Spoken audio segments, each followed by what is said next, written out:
Hello students, आज का जो मेरा वीडियो है क्लास 12 के लिए है, chapter number 10 wave optics. So important questions मैं यहाँ पे डिस्कस करने वाली हूँ और जो क्वेश्चंस मैं आपके साथ आज इस वीडियो में डिस्कस करने वाली हूँ ये एनसीईआरटी में नहीं है, एनसीईआरटी के क्वेश्चंस नहीं हैं, लेकिन ये बोर्ड में आ चुके हैं। बहुत इंपॉर्टेंट क्वेश्चंस हैं। उससे पहले कि मैं क्वेश्चन डिस्कस करूँ, कुछ पॉइंट्स हैं जो मैं आपको बताना चाहूँगी क्वेश्चन से रिलेटेड, कि जो इंटेंसिटी होती है किसी भी वेव की, वेव ऑप्टिक्स में पढ़ते हैं हम intensity of a wave directly proportional होती है एम्पलीट्यूड के स्क्वायर के, एम्पलीट्यूड का स्क्वायर। सो इसको शॉर्ट में इस तरह से दिखा दिया जाता है कि इंटेंसिटी किसी भी वेव की डायरेक्टली प्रोपोर्शनल है एम्पलीट्यूड का square, A is air amplitude. Directly proportional को इक्वल टू में चेंज करेंगे, कांस्टेंट क्या आ जाता है, ए स्क्वायर। सपोज हमारे पास दो वेव्स हैं, y1 is equals to A sine omega T, coherent sources से आ रही हैं, तो फर्स्ट वेव है y1 equals to A sine omega T. Second wave आपने ले ली है y2 इक्वल्स टू एम्पलीट्यूड उसका b से दिखा दिया है, और एक है S1 एक है S2 सोर्स, लेकिन सेकेंड वाले सोर्स को आपने पेपर से कवर कर दिया है। सोटे उसका एम्पलीट्यूड एक का a दूसरे का b रिप्रेजेंट कर दिया मैंने साइन, और दोनों के बीच में फेज डिफरेंस है जो कि कांस्टेंट है फाई। सो ये सेकेंड वेव होगी हमारे पास में। अब मैं कहने लगूँ आपसे कि इन दोनों का एम्पलीट्यूड चेक करो, तो एक का एम्पलीट्यूड मैंने ए से दिखाया है, दूसरे का एम्पलीट्यूड मैंने बी से दिखाया है। कुछ टीचर्स या कुछ बुक्स में गिवन होता है A1 और यहाँ A2 दिखा देते हैं, और ये इक्वल भी हो सकता है कि ये भी A हो सकता है, ये भी A हो सकता है। तो सिचुएशन देखना, ये इक्वल भी हो सकता है, इसको A और B से भी दिखा सकते हैं, इसको A1 और A2 से भी रिप्रेजेंट कर सकते हैं। राइट नाउ मैंने A और B से दिखाया है, तो हमारे पास क्या फॉर्मूला बन जाएगा, जो इंटेंसिटी का रेशो है I1 is equals to, formula देखना जरा, इंटेंसिटी किसके इक्वल है, K तो कांस्टेंट है, एम्पलीट्यूड का स्क्वायर। तो फर्स्ट वाली वेव की इंटेंसिटी किस पर डिपेंड करेगी, ए स्क्वायर, तो I1 इक्वल्स टू के इंटू ए स्क्वायर। सिमिलरली सेकेंड वाली वेव के लिए क्या आएगा, के इंटू बी स्क्वायर। दोनों इक्वेशंस को डिवाइड कर दो तो I1 upon I2 is equals to के ए स्क्वायर अपॉन के बी स्क्वायर, और के से के कैंसिल, तो आपके पास I1 और I2 का रेशो कितना आ गया, ए अपॉन बी का होल स्क्वायर। सो ये एक ऐसा फॉर्मूला आ गया है जिसको हम न्यूमेरिकल्स में यूज़ कर पाएंगे, चाहे आप एम्पलीट्यूड ए से दिखाइए, बी से दिखाइए, आइदर आप A1 से दिखाइए, A2 से दिखाइए, वो आपकी चॉइस है। सो इन फॉर्मूलेज को लेकर मैं आपको एक नोट जो है यहाँ पे शेयर कर रही हूँ। सो सबसे पहले आप चाहें तो इसको स्क्रीनशॉट ले सकते हैं, वीडियो को पॉज करके, pause the video and take the screenshot.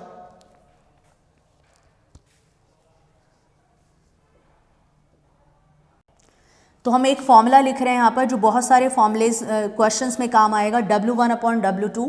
जो विड्थ का रेशो होता है वो इंटेंसिटी का रेशो जो है एक ही चीज़ होती है, W1 अपॉन W2 इंटेंसिटी के रेशो के इक्वल होता है, और जो इंटेंसिटी का रेशो होता है वो एम्पलीट्यूड के स्क्वायर के इक्वल होता है। ए स्क्वायर अपॉन बी स्क्वायर लिखो, और इसको आप ऐसे लिख सकते हैं ए अपॉन बी का होल स्क्वायर। सो ये एक इम्पॉर्टेंट फॉर्मूला है जो बहुत सारे क्वेश्चंस में काम करेगा, जिसमें W1 एंड W2 ये जो विड्थ है, ठीक है, of the two coherent sources. So W1 and W2 are the width of the two slits S1 and S2।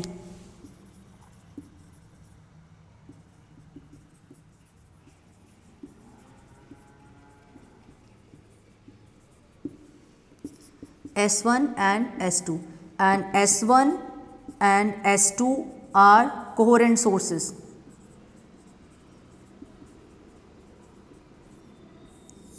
अगर आप कोहेरेंट सोर्सेज को लेकर कंफ्यूज हैं कि कोहेरेंट सोर्सेज क्या होते हैं, तो मैं सेपरेटली वीडियो बना सकती हूँ इस टॉपिक पर भी। अगर आप कंफ्यूज हो कि कोहेरेंट सोर्सेज क्या होते हैं तो आप कमेंट सेक्शन में रिप्लाई कर सकते हैं, मैं उसके ऊपर भी एक वीडियो बना दूंगी आपके लिए।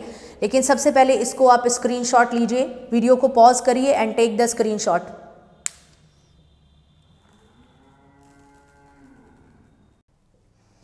क्वेश्चन मैंने लिख दिया है, आप रीड कर सकते हैं। बहुत ही इंपॉर्टेंट क्वेश्चन है, it's a very simple question. इस टाइप के अगर आप 2-3 क्वेश्चन भी प्रैक्टिस कर लेंगे ढंग से तो आप बहुत वैरायटी ऑफ क्वेश्चंस को प्रैक्टिस कर पाएंगे। क्वेश्चन देखिए, two coherent sources have intensities in the ratio 25:16। ये इंटेंसिटी का रेशो है। Find the ratio of the intensities of maxima to minima. Maxima और minima, that means constructive interference and destructive interference. So interference होने के बाद में जो maxima की सिचुएशन आएगी, मैक्सिमा की इंटेंसिटी और मिनिमा की इंटेंसिटी हमें फाइंड करनी है।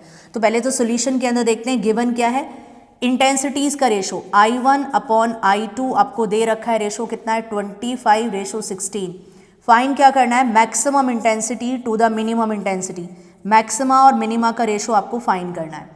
तो क्वेश्चन को सॉल्व करते हुए आगे चलते हैं। अभी एक फॉर्मूला लिखवाया था मैंने नोट डाल करके। सो इंटेंसिटी का जो रेशो होता है I1/I2 किसके इक्वल होता है, A/B का होल स्क्वायर, एम्पलीट्यूड का स्क्वायर। I1I2 हमें गिवन है, कितना गिवन है 25/16, तो यहाँ लिख देते हैं 25/16 हमें गिवन है, A/B का स्क्वायर है ये, ठीक है। तो यहाँ से स्क्वायर हटेगा तो यहाँ रूट आ जाएगा। सो A/B एम्पलीट्यूड का रेशो आ जाएगा हमारे पास 25/16। सो A/B इज इक्वल्स टू 25 बाहर आएगा, 16 4। सो यहाँ से हम A और B के रिस्पेक्ट में एक दूसरे की वैल्यू फाइंड कर सकते हैं। अगर मैं यहाँ से फाइंड करना चाहती हूँ, A की वैल्यू फाइंड करना चाहती हूँ, तो B इधर जाएगा, यानी कि A कितना आ जाएगा 5B/4। सो ये मैंने A की वैल्यू फाइंड कर ली। उसके बाद में maximum intensity, point of maxima and minima, ये हम ऑलरेडी जब डेरिवेशन करते हैं तो स्पेशल केसेस में कर चुके होते हैं और ये फॉर्मूला आपने पढ़ा होगा। A+B मैक्सिमम कंस्ट्रक्टिव इंटरफेरेंस, मतलब क्रस्ट के ऊपर फॉल करता है, ट्रफ के ऊपर फॉल करता है, तो रिजल्टेंट इंटेंसिटी मैक्सिमम हो जाती है और यहाँ सब्ट्रैक्ट हो जाती है, माइनस हो जाती है, A-B मिनिमम हो जाती है। और क्या रहता है square, intensity amplitude, resultant amplitude constructive, maximum मतलब कंस्ट्रक्टिव इंटरफेरेंस, मिनिमम मतलब डिस्ट्रक्टिव इंटरफेरेंस के स्क्वायर पे डिपेंड करता है। तो हमने A की वैल्यू फाइंड कर ली, कितनी आई है 5B/4, यहाँ सब्सिट्यूट कर देंगे और कैलकुलेट करेंगे। सो इधर कर लेते हैं इस काम को हम। Maximum intensity to the minimum intensity का रेशो क्या आएगा हमारे पास, A की प्लेस पे 5B/4। So in place of A we can write 5B/4 plus B। Similarly इसका भी स्क्वायर है और यहाँ भी, या एक काम करते हैं इसको बाद में लिख देंगे स्क्वायर, एक साथ लिखते हैं पहले। सो हमने A की वैल्यू सब्सिट्यूट करी, क्या आई है हमारे पास A की value 5B/4 plus B, right. इसको पूरा ब्रैकेट ले लेते हैं कंप्लीट, और यहाँ भी कंप्लीट ब्रैकेट ले लेंगे और यहाँ आएगा 5B/4 माइनस B और ये होल स्क्वायर, ठीक है। मैंने सिर्फ A की वैल्यू 5B/4 यहाँ पे सब्सिट्यूट कर दिया, रेस्ट इज कैलकुलेशन, आप कैलकुलेट कर सकते हैं। So maximum intensity to minimum intensity क्या आएगी आपके पास में, यहाँ पर 4 LCM आ जाएगा, 4 LCM आएगा 5B + 4B। So this is 5B + 4B upon में देखो यहाँ भी 4 LCM आ जाएगा, दिस इज़ 5B, 4 इधर मल्टीप्लाई होगा -4B and this is what whole square. 4 से 4 cancel, 5B + 4B 9B।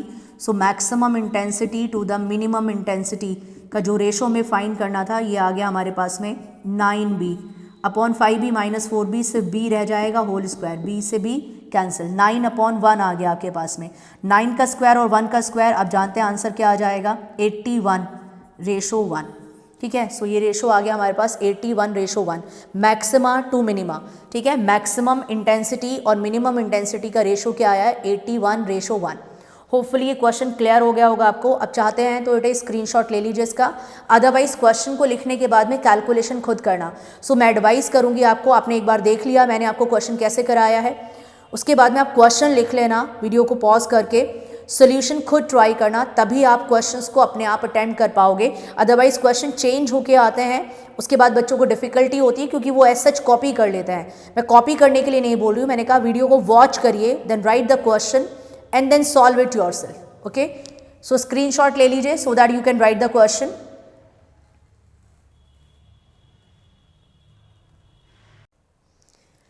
Next question board पे लिख दिया है मैंने आपके लिए, ये बोर्ड में 2 बार आ चुका है क्वेश्चन, और वैल्यू चेंज करके और डिफरेंट पैटर्न से, तो पता नहीं इस टाइप के क्वेश्चन कितनी बार आ चुके हैं। सबसे पहले आपको कॉन्सेप्ट सीखना है, आपको क्वेश्चन को क्रेम नहीं करना है, you have to learn the concept. क्या कहा है इसने, the ratio of the intensities at minima to maxima. जल्दबाजी में क्या करते हैं, वो हैबिट होती है ना मैक्सिमा मिनिमा लिखने की, तो उसको ये रीड ही नहीं करते हैं कि ये मिनिमा टू मैक्सिमा है, ठीक है। तो पहले कहा है मिनिमम इंटेंसिटी है, देन उसके बाद में कहा है मैक्सिमम है। अब इसको चेंज करके भी तो दे सकते हैं ना, मैक्सिमा टू मिनिमा कर दें और इसको भी चेंज कर दें रेशो को। सो ये आपको बहुत ध्यान से पढ़ने होते हैं क्वेश्चन कि वो मिनिमा पहले गिवन है, मैक्सिमा पहले गिवन है, पहले मिनिमा टू मैक्सिमा का रेशो हमें गिवन है। YDSE means Young's double slit experiment. So Y Young's double slit experiment के अंदर इंटेंसिटीज़ का मिनिमा और मैक्सिमा का रेशो कितना है 9:25, क्या कह रहा है ये, विड्थ का रेशो फाइंड करना है दोनों स्लिट्स का, S1 S2 जो कोहेरेंट सोर्सेज होते हैं जिसको हम एक मोनोक्रोमेटिक सिंगल सोर्स से ऑब्टेन करते हैं S1 S2, तो S1 S2 का विड्थ का रेशो निकालना है। तो सबसे पहले तो ये देख लेते हैं फाइंड क्या करना है। तो विड्थ का ratio W1 upon W2 we need to calculate, और जो विड्थ का रेशो होता है ये मैंने बताया था वो किसके इक्वल आता है, इंटेंसिटीज़ का ratio I1 I2। So in short मैंने आपको बता दिया हमें क्या कैलकुलेट करना है। गिवन क्या है क्वेश्चन के अंदर, minima to maxima, so this is their minimum intensity upon maximum. तो जल्दबाजी में ये नहीं कि मैक्सिमम और मिनिमम को पहले लिख दिया, मैक्सिमा और फिर मिनिमा, मिनिमम टू मैक्सिमम हमें फाइंड ये हमें गिवन है, फाइंड नहीं करना है। मिनिमम और मैक्सिमम हमें गिवन है, कितना है 9/25, 9:25 ये गिवन है। विड्थ का रेशो फाइंड करना है। तो आप रिकॉल करना जरा, क्या रिकॉल करना है आपको, मिनिमम इंटेंसिटी क्या होती है, तो मिनिमम क्या रहती है और मैक्सिमम क्या रहती है, मैंने अभी बताया था।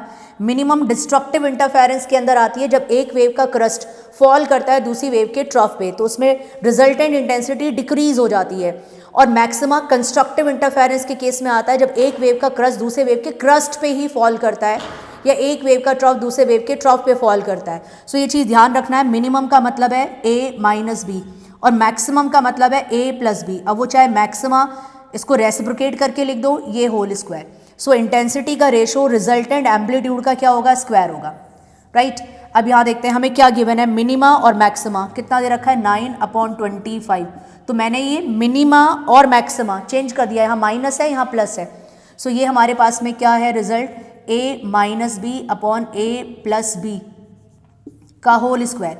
यहाँ से स्क्वायर हटेगा, ये रूट के अंदर आ जाएगा, तो रूट के अंदर आएगा 9/25 is equals to A minus B upon A plus B.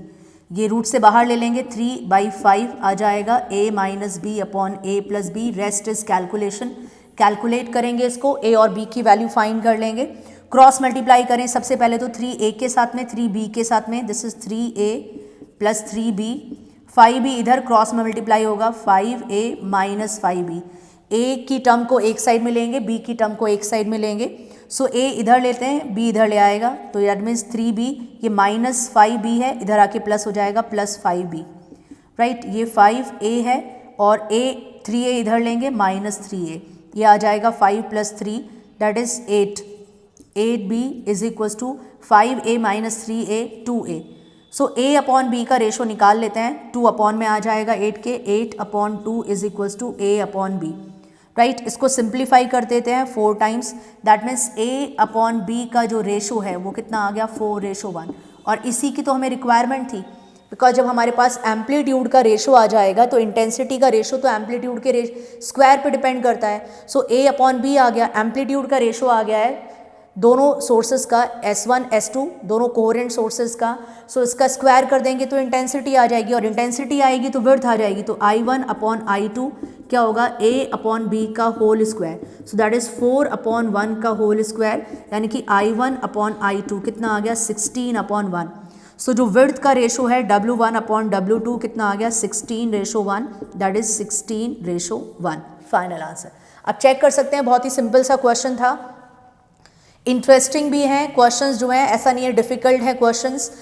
अब आप इसको ट्राई करेंगे अपने आप और इसको इस तरह से भी समझेंगे कि मैक्सिमा मिनिमा पहले गिवन होगा तो इस रेशो को इन्वर्ट करके, यानी कि 25:9 भी ऐसे टीचर दे सकता है। सो किसी भी तरीके से, और ये ज़रूरी नहीं है कि यही रेशोज़ गिवन हो, रेशो चेंज करके आए, आपको अपना कॉन्सेप्ट याद रखना है। देखो कॉन्सेप्ट याद रखोगे तो क्वेश्चन को बहुत अच्छी तरह से कर पाओगे, अगर कॉन्सेप्ट ही याद नहीं रहेगा तो क्वेश्चन कैसे करोगे। न्यूमेरिकल वैल्यू को तो कुछ भी आ सकती है ना, कुछ भी दे सकते हैं, कुछ भी पूछ सकते हैं आपसे। अब इसका स्क्रीनशॉट लीजिए वीडियो को पॉज करके, एंड देन हम नेक्स्ट क्वेश्चन ट्राई करेंगे।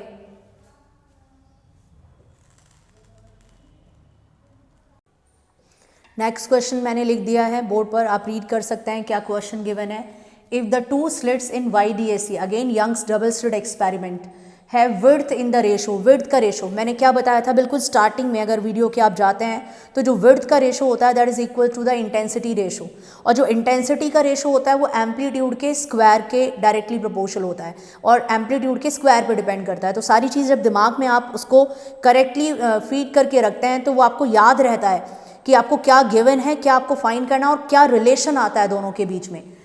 So if the 2 slits in YDSC have the width ratio, तो विड्थ का रेशो दे रखा है that means W1 upon W2, width का रेशो और इंटेंसिटी का रेशो एक ही चीज़ रहती है, I1 अपॉन I2, इंटेंसिटी का रेशो, विड्थ का रेशो गिवन है तो इंटेंसिटी कितना है 4/9। सो ये intensity of the two slits जो है S1 S2 उसका रेशो गिवन है, सॉरी 4:9 गिवन है। Find the ratio of the intensities at maxima and minima, ठीक है, मैक्सिमा और मिनिमा का रेशो निकालिए। सो आपको क्या फाइंड करना है, maximum intensity to the minimum intensity का रेशो हमें कैलकुलेट करना है। अब मैंने काफ़ी सारे 2-3 क्वेश्चन पहले भी 2 क्वेश्चन जो कराए हैं वो इसी पैटर्न पे हैं और मुझे पूरा कॉन्फिडेंस है अगर मैं इसको ना भी सॉल्व कराऊं तो अब आप इसको अपने आप भी सॉल्व कर सकते हैं, लेकिन सॉल्व कर लेते हैं बिकॉज जब मैं क्वेश्चंस करा रही हूं आपको, सो एक बार प्रैक्टिस के लिए मैं आप और क्वेश्चंस दे दूंगी।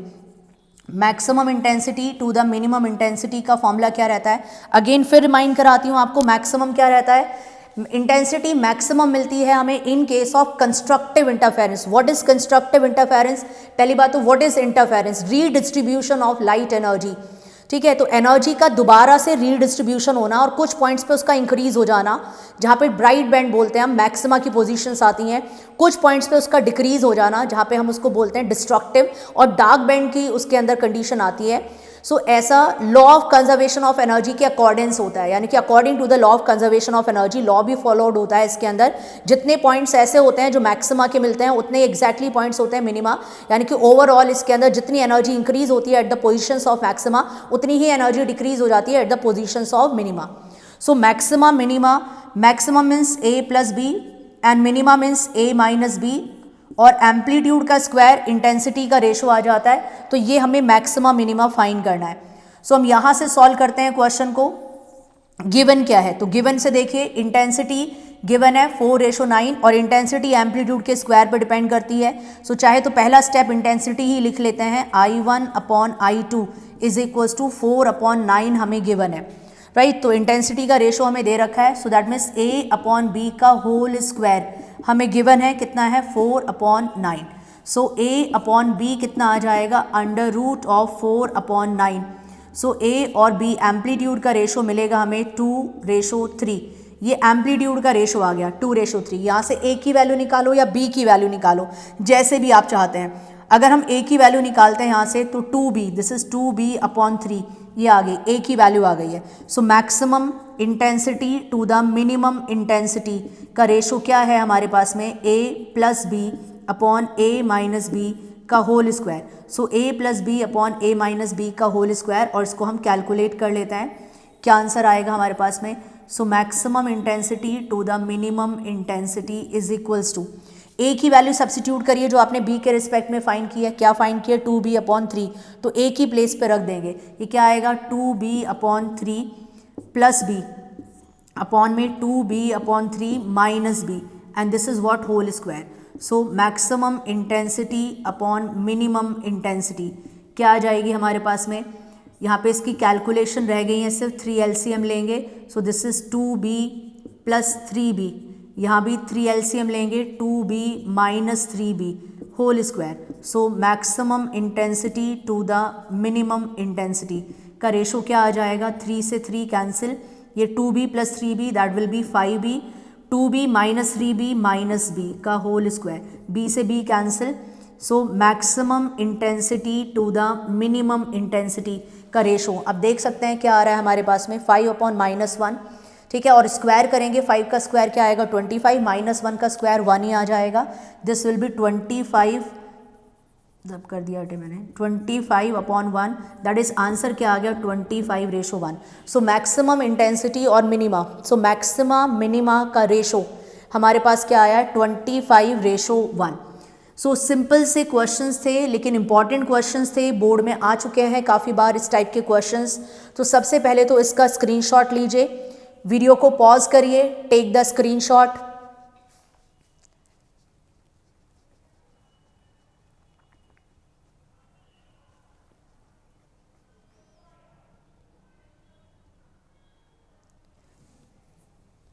ओके, अब यहाँ देखेंगे जो चीज़ मुझे समझानी थी वो मैंने आज आपको समझा दिया है। ये कुछ क्वेश्चंस थे जो मैंने प्रैक्टिस कराए हैं। दिस इज़ वेव ऑप्टिक्स का वीडियो पार्ट 1 है। ऐसे इसके सब्सिक्वेंट आगे भी मैं वीडियोस बनाऊंगी, एक्स्ट्रा क्वेश्चंस जो एनसीईआरटी से अलग हैं, बोर्ड में आ चुके हैं इंपॉर्टेंट क्वेश्चंस। तो अगर आपने मेरा चैनल सब्सक्राइब नहीं किया है तो प्लीज़ सब्सक्राइब करें। फर्दर और क्वेश्चंस इंपॉर्टेंट हम डिस्कस करने वाले हैं इसके अंदर, और मैं चाहती हूँ बेटे जितने भी क्वेश्चंस हम यहाँ पे डिस्कस कर रहे हैं तो आप कॉपी में साइड बाय साइड क्वेश्चन को लिखें, सोल्यूशन को कॉपी नहीं करें।